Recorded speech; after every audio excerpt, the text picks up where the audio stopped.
SFUSD, that's the place to be.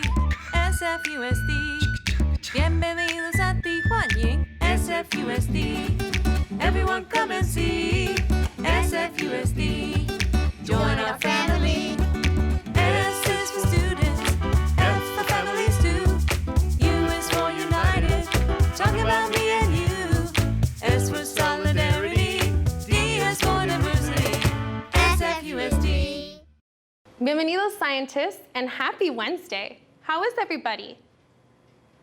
Ooh, sounds like we're having a great day. That's awesome. I'm having a great day as well.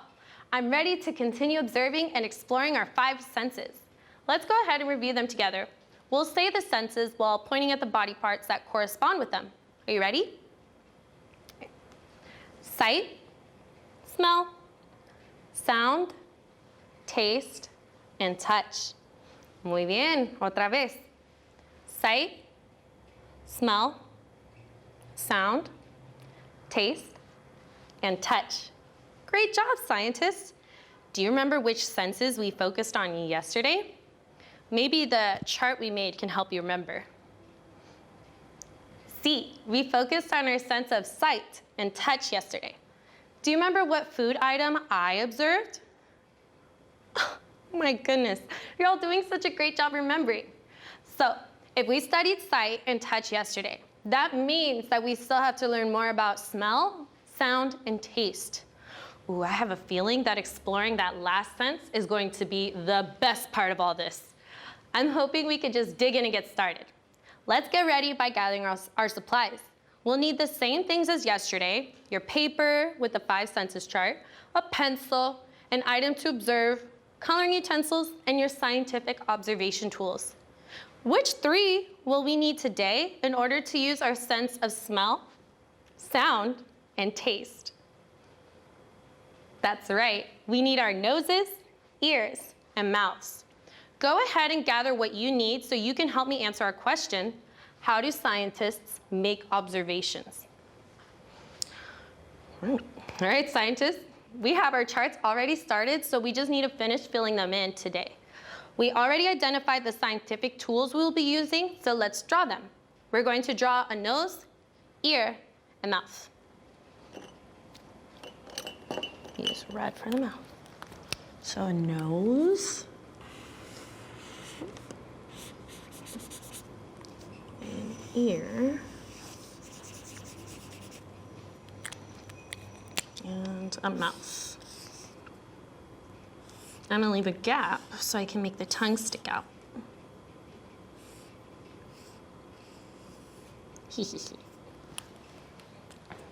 Great. Scientists, I think we're ready to start observing.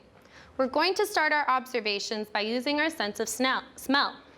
Now, I don't just want you to just shove your objects right up into your nose. There's a specific way to smell things when you're making scientific observations. Why might it not be a good idea to put an object right up to your nose? Some of you didn't know why. Yes, you could get things stuck on or in your nose. I've had that happen a couple of times, and it's always frustrating. I'm going to show you how I teach my 2nd grade scientists how to smell things. First, I'm going to slice open my lemon so that I can get a stronger scent. Scent is another word for smell. Please only use a knife if you have an adult with you or have them do it.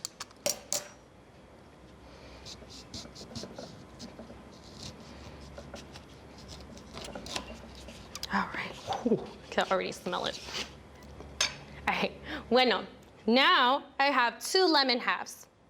Now you're going to place one in your hand and hold it close to the front of your face. With your other hand, you're going to put your fingers together and waft or wave the scent into your face. Watch how I do it. Take a deep breath while you're wafting. You can even close your eyes if it helps you concentrate. Write down your observations when you find the right words. I'm going to write mine. Oh, that smells sour.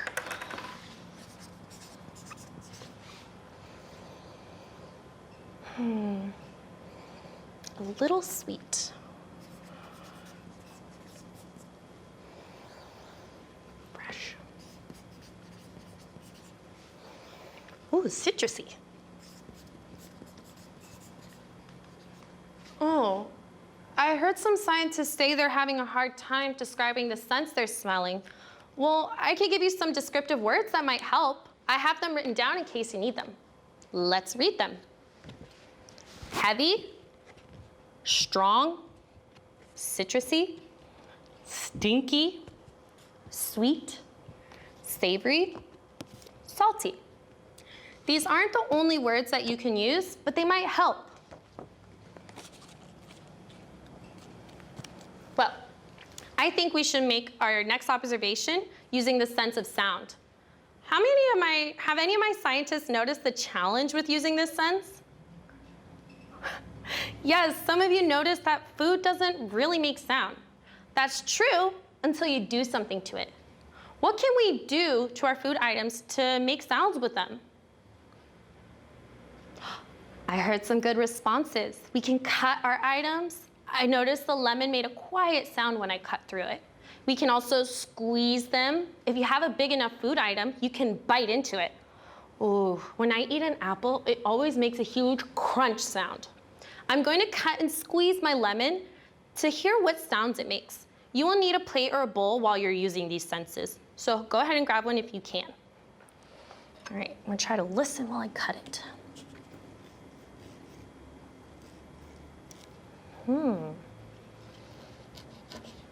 Let's squeeze it and see.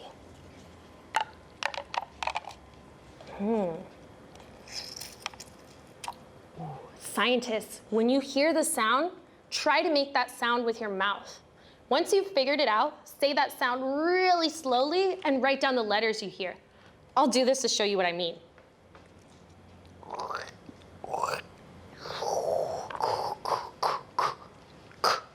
Sounds like a C.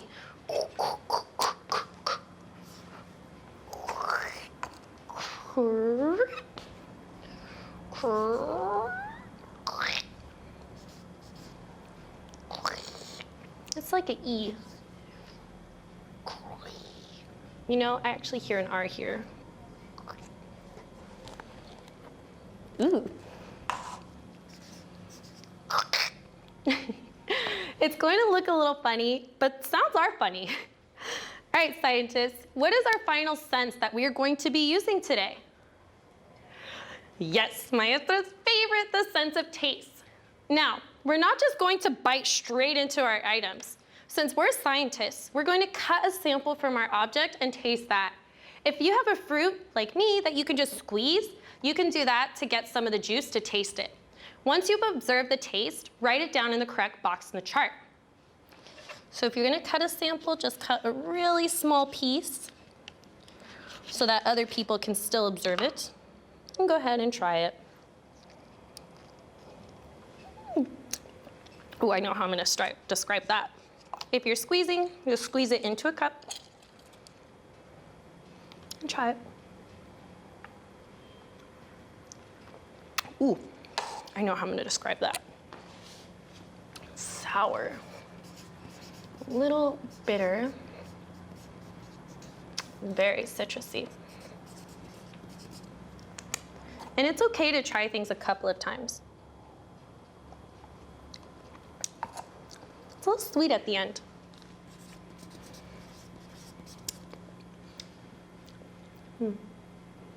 And fresh. So, once you've observed the taste, make sure to write it into the correct box on the chart. Some of the words that we use to describe our sense of smell can also be used for the taste. But you can also add sour or bitter or other words that best describe the taste.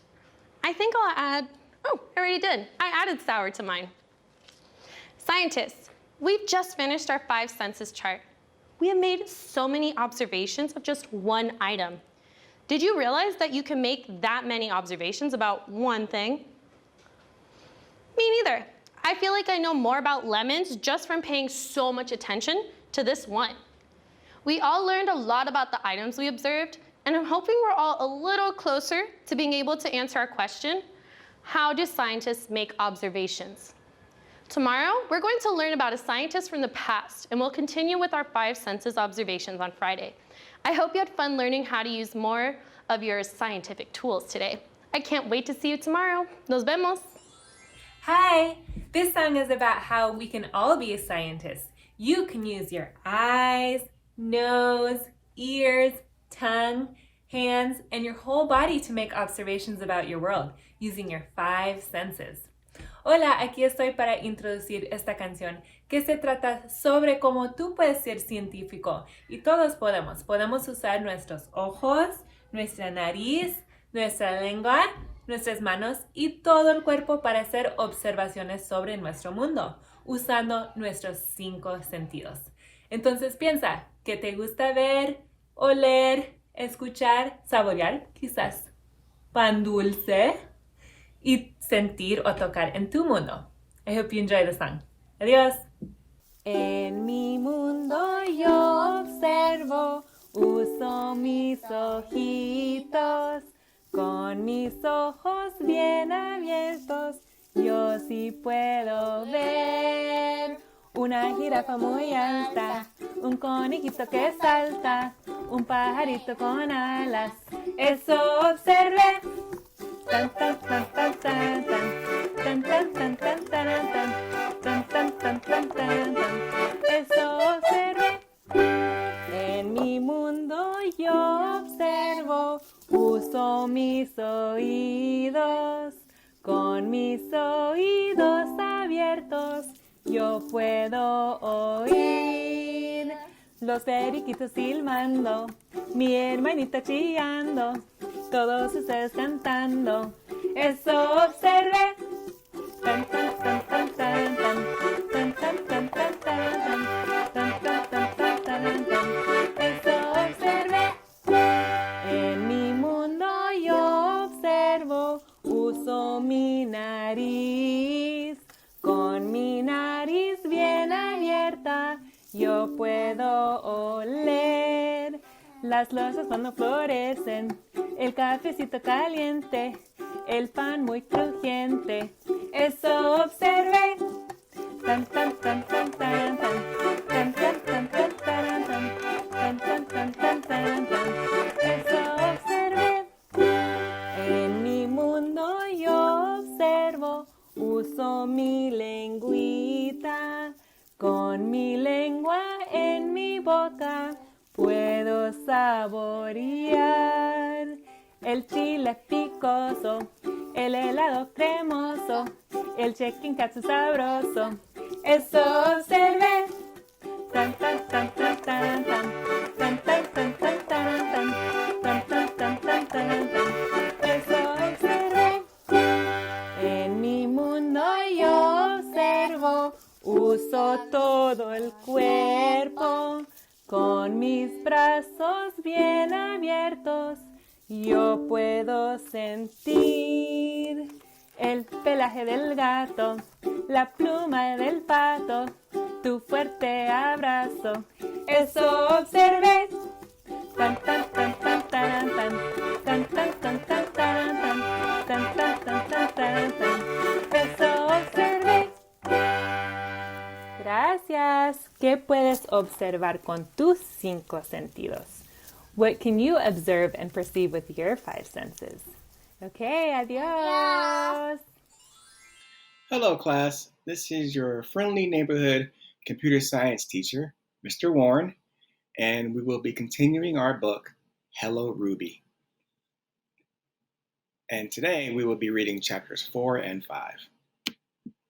Chapter 4, The Penguins. The first stop on the map is the home of the penguins. Now, there's one thing Ruby knows about penguins.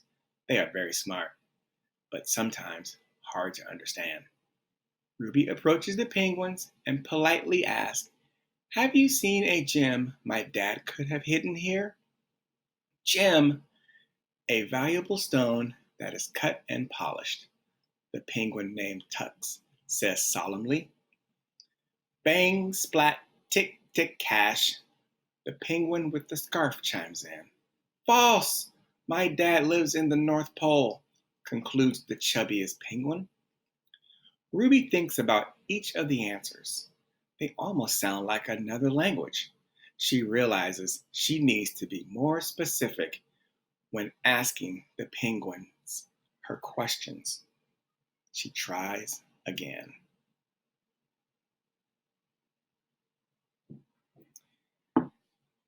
Is there something smaller than my fist, cut of rock or mineral, of any color, and which is rarely seen here?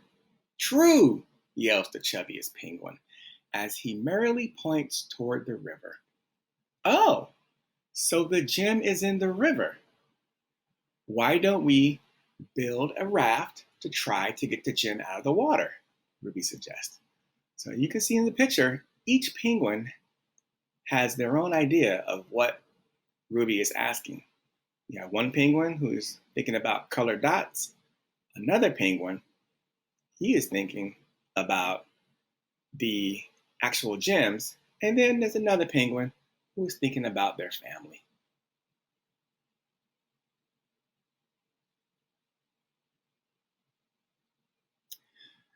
The penguins agree and quickly organize themselves into a complex mission. They gather some sticks and Ruby lends her rope. Each little penguin and Ruby does only one small task, but together they are powerful. In no time, the raft is ready, and together they push it out into the water to find the sparkling gem. And somewhere on that page is the sparkling gem. Hopefully you were able to see it. Chapter 5, Snow Leopard. Waving goodbye to the penguins, Ruby climbs to the next stop on her map, the top of the mountain. And who does she run into but the elegant Snow Leopard? Snow Leopard will surely be able to help her, but something is wrong. Why are you so upset? Ruby asked. See if we can find out. I live up here because I love things that are simple and tidy. And now there is disorder, scoffs Snow Leopard. Look, it blinks. It's colorful. It hurts my eyes.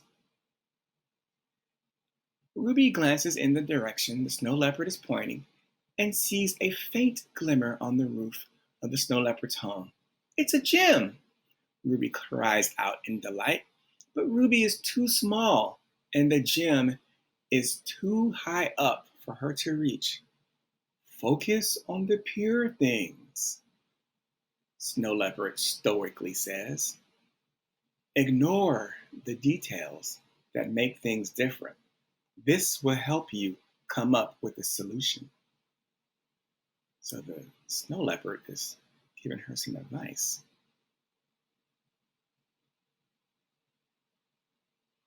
Ruby takes a moment to clear her mind. She spots a bunch of sticks on the ground. Last time, she made a raft with the penguins to get to the river. Maybe she can use the sticks and rope to make other things. She builds a simple structure of rope and sticks, repeats it 5 times, and soon has a ladder. Ta-da! So what Ruby did, if something is used, repeats itself over and over again, that's called a loop in computer science terminology.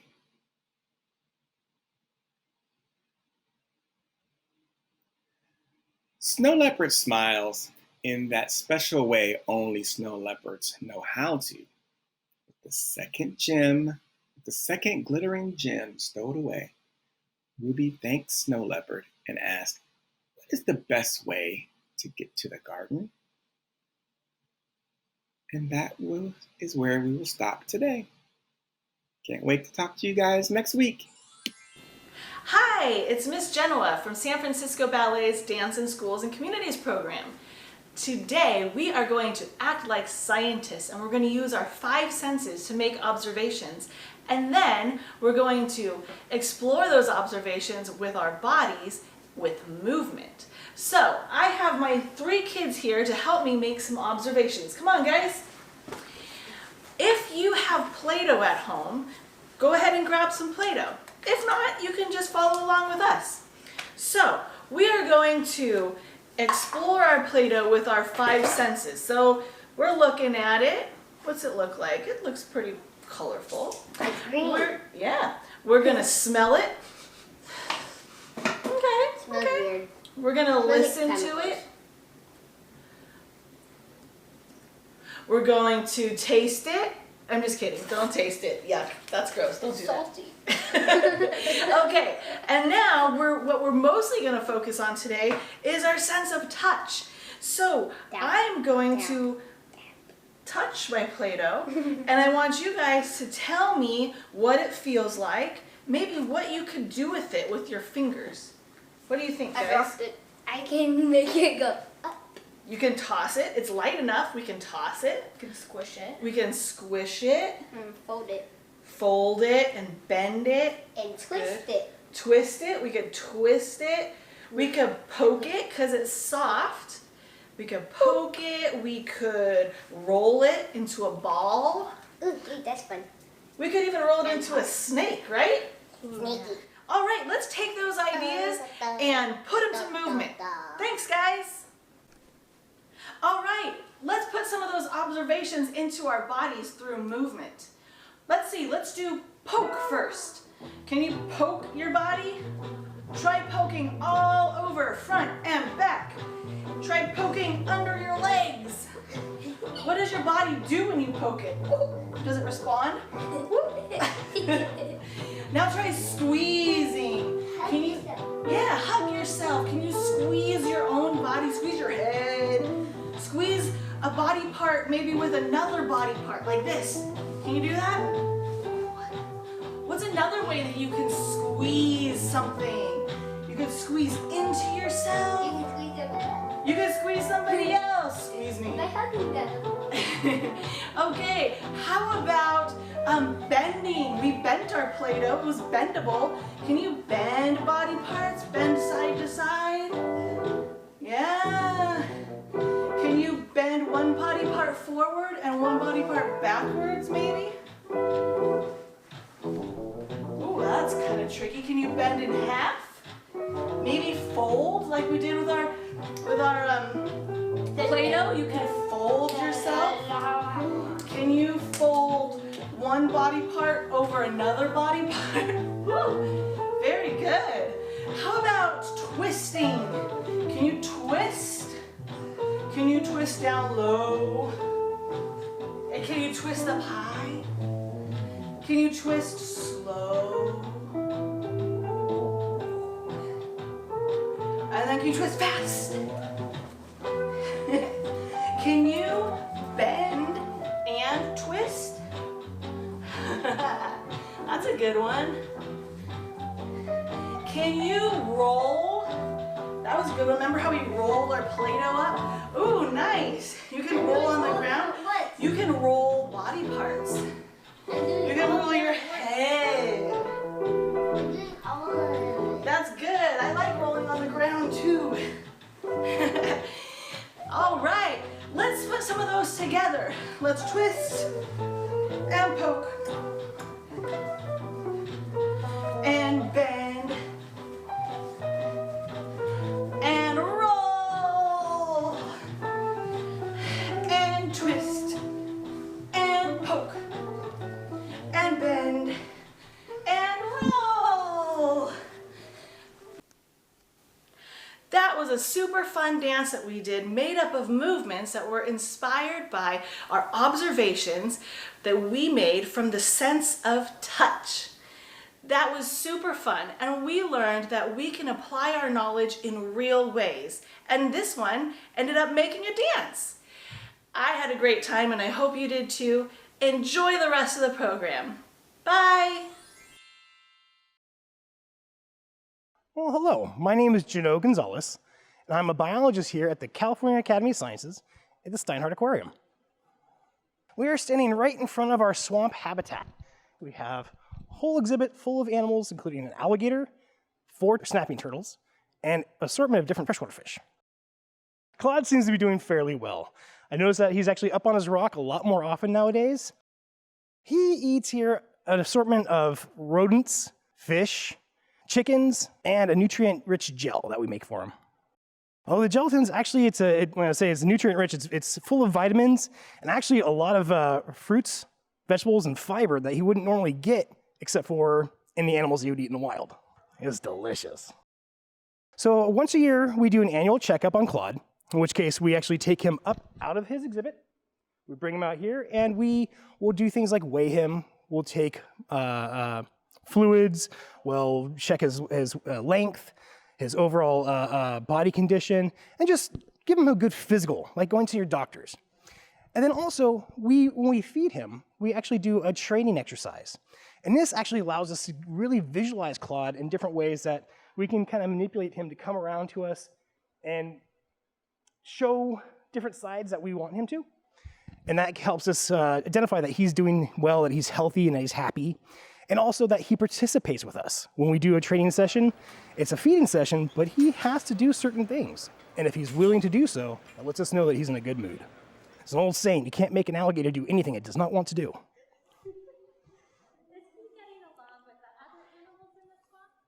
Well, that can be a tricky question sometimes. We like to look at them as roommates. Sometimes they get along, sometimes they don't. Kind of like with your brothers and sisters. Well, I want to let you know that Claude misses you, and that alligators are a whole lot more smarter than people think. He responds to voice commands and hand signals, just like you would train your dog. So keep that in mind, they're smart. We hope to see you very soon. Hello, I'm Superintendent Dr. Vincent Matthews of the San Francisco Unified School District. It made me so happy to spend time with you today. I hope you had fun too. What did you make on the show today? Submit your content here using the QR code or go to bit.ly/SFUSD, yes, YES, and watch all of our episodes at sfusd.edu/SF-loves-learning. And now it's time to say goodbye. So let's sing our goodbye song. For this song, you have to use your whole body. Will you sing it with me? Are you ready? Wave high, wave low. For now, it's time to go.